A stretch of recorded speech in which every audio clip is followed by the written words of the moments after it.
All right, this is Mr. Scheidel, everybody. He's our new principal here at Fort Vancouver High School. So I'm going to ask you some questions first. It's a general question and answer Awesome. section. Sounds like fun. Here we go. Good to be here today. Thank you. Yeah. All right, so what drew you to Fort Vancouver High School?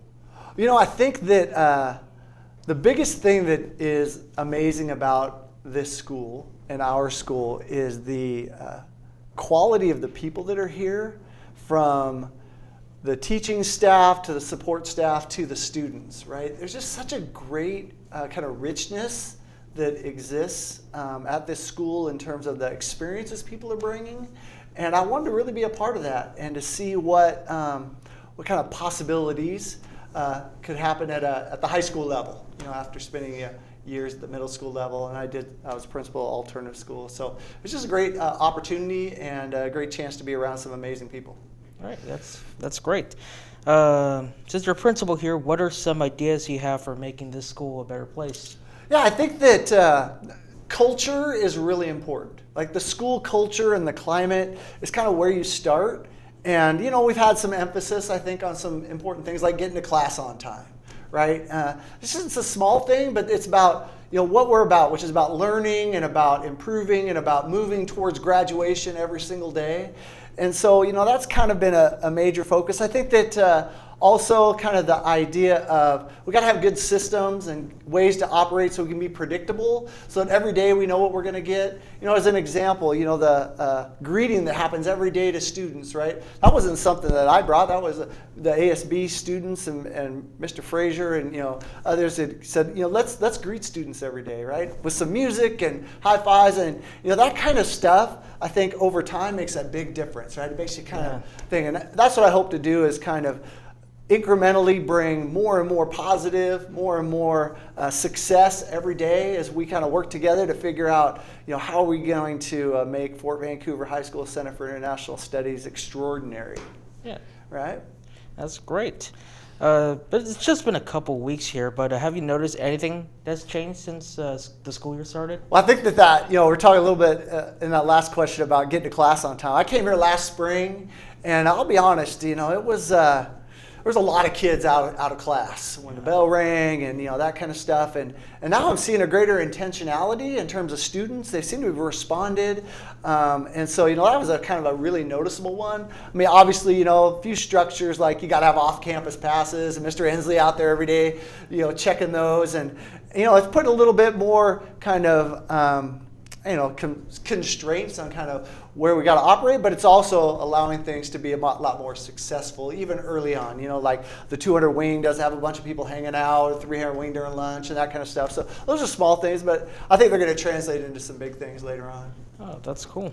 What do you think are Fort Vancouver's strengths and its weaknesses? Oh, I think that the biggest strengths are, as I said earlier, I think the people, that make every day here extraordinary. The student body has such a rich diversity of experiences that are true assets that I think we can really draw on to make the learning experiences extraordinary in classrooms and to make kind of the daily experience amazing. I do think that the biggest thing to overcome is, I think external perception doesn't align with how good the students here really are. And so that's one of my kind of major goals, is to work on changing the external perceptions to match the internal. And as we do that, then I think people are going to have more confidence in terms of what they get here at Fort Vancouver High School. I see.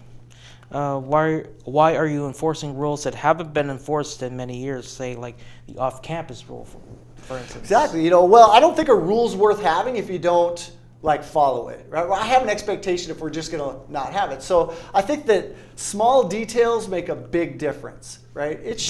If you're a junior or a senior and you have the authority to go off campus, we should. You've earned that right. You have the ability to do that. But if we say, hey, we don't care, anybody can go, right? That it's a safety issue, it's a security issue. We got to know where people are at. If something bad happens, you know, like for instance, you know, yesterday we did an alarm that was during a passing time. Well, those are things that are going to throw us for a loop if we're not trained, if we're not, you know, precise. And so I think those little details make a big difference when potentially negative things could happen. And so I'm just a stickler for let's really be clear, let's teach the expectations, let everybody know, and that makes everybody freer to kind of do the daily thing they need to do. Yeah. Yeah. Okay. Any plans to relax any rules, like the lunch rule, as you see student behaviors improve? It's not about student behaviors driving the need for expectations. It's about expectations allowing people to be freer to know what to do every day, to operate within it. So, we'll always be looking to analyze, kind of how we operate and the things that we got to pay attention to. But I wouldn't anticipate that as time goes on, we're going to become less precise, or that we're going to have less desire to want to ensure that we're consistent over time. I think you're going to see that consistency is a good thing, and that people want to know what to be able to do and be able to have that, and a lot of times just kind of be automated, because I think it allows us to be freer in terms of investing on a daily basis. Yeah, that's good. What was your favorite subject in school? I was a English major in college and a math minor. And then I taught both English and math when I was in the classroom. So I kind of had that analytical, logical brain that math really does kind of fit for me. But I also love the freedom of thought and expression that comes from books. And so I'm an avid reader, and I spend a lot of time in books. And so I love that stuff. And so I kind of like both English and math, I think. Yeah, that's great. Yeah. Who is your hero? I have to say my Savior Jesus Christ is my hero. He's the example that we follow, and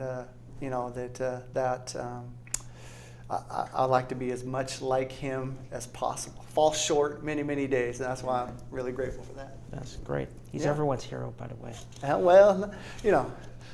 would hope so. But. Yeah. What advice do you have for us, the students at Fort Vancouver? I think you got to embrace the journey. That the 4 years you have here are all about preparation for opening doors and having the opportunities that life you might want to take. And if you don't maximize every minute that you're here for those 6.5 hours, and then whatever activities you're a part of, you're going to really, I think, regret the doors that get closed for you. You're going to have to work harder at some point. And so I guess my advice is, maximize every day. Trust your teachers. Trust the process. And as you do, great things are going to happen for you. That's great. What's your vision for Fort's future in the years to come? I truly want us to be a beacon, right? I want us to be a place where students feel every day that they get exactly what they need, and that they do truly feel like they are being prepared for what the changing world might offer, and that they have the skills and abilities to grasp that every day. I want a place where every person that comes here feels the joy and the light and the love that comes from this work, and that I want us to be a place where when we're out in town and we say, where are you from? Where do you go to school? Where do you teach, or where do you work? That when we say Fort Vancouver High School, that the smile comes to someone's face. They say, you know what? I hear great things about that school. I guess that's my vision. That's great. All right, this next section is the this or that section. Oh. I will ask you two choices. You must choose the one that you feel that's I best got to for you. choose one, huh? Yeah. All right, we'll see how this goes. Alrighty, and this is stuff that our crew here has made up. All right, well, let's give it a shot. Alrighty, so first one, PS4 or Xbox One? PS4. Okay. White wheat or sourdough toast? A sourdough. Cats or dogs? Dogs. That's great. If you're a big Alfred Hitchcock fan, what movies do you like, Psycho or Vertigo? Psycho. Star Wars or Star Trek? Star Wars. Had this debate with Mr. Galvis the other day, though. He gave me some good insights. Okay. On a scale of 1 to Freddie Mercury, how good of a karaoke singer are you? Oh, super terrible. Oh. You do not want to hear me sing. But Okay. I would say every week in church I sing loud and proud. But it's not good. Okay. Basketball, baseball, or football? I was a hooper, so I love hoops. But I spent a lot of time watching college football too. So. I see. What's a food you couldn't live without? Pizza, for sure. You can go in any format. It's money. Pizza's so good. I see. DC or Marvel? Marvel. The Beatles or Billie Eilish? Beatles. All right, and this one is the Would You Rather section. Oh gosh, it could be bad. I will ask you two scenarios. Choose the one that's best for you. Okay. Alrighty. Would you rather try to outrun a lion or outswim a shark?